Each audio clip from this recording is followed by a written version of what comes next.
இப்போ வந்து இந்திய விண்வெளி ஆராய்ச்சி நிறுவனத்தினுடைய மிக முக்கியமான ஒரு கனவு திட்டம் அப்படிங்கிறது மனிதர்களை வந்து விண்வெளிக்கு அனுப்புவது. அதனுடைய திட்டத்தினுடைய பெயர் தான் ககன்யான் அப்படின்றது. இப்ப இந்த ககன்யான் அப்படிங்கிறது வந்து பாத்தீங்கன்னாக்கா ஒரு 4 நிலைகளை கொண்டது. ஒரு 3 நிலைகள்ல வந்து அது வந்து மனிதர்கள் இல்லாம பரிசோதனை முயற்சியாக அனுப்புவது. 4வது முறையில தான் வந்து ஒரு மனிதர்களை அனுப்பக்கூடிய ஒரு முயற்சி அப்படின்னு ஒரு 4 திட்டங்களை உள்ளடக்கியது இந்த ககன்யான் திட்டம். இது வந்து Indian human space flight programme அப்படின்னு சொல்றாங்க.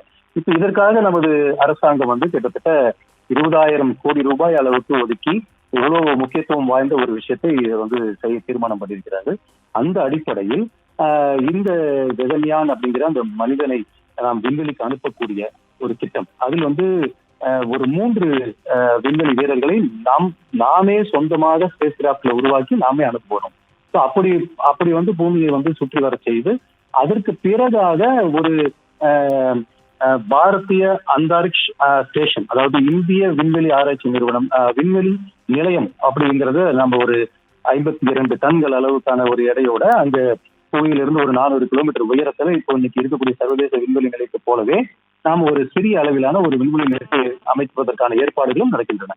அதற்கு இதெல்லாம் ஒரு முன்னோட்டமாக, ஒரு பயிற்சியாக, பேர் உதவியாக அமையும். இன்றைக்கு சுபான்ஷு சுக்லா அவர்கள் வந்து ஆக்டிங் 4 மிஷன்ல ஈடுபட்டிருக்கிறது.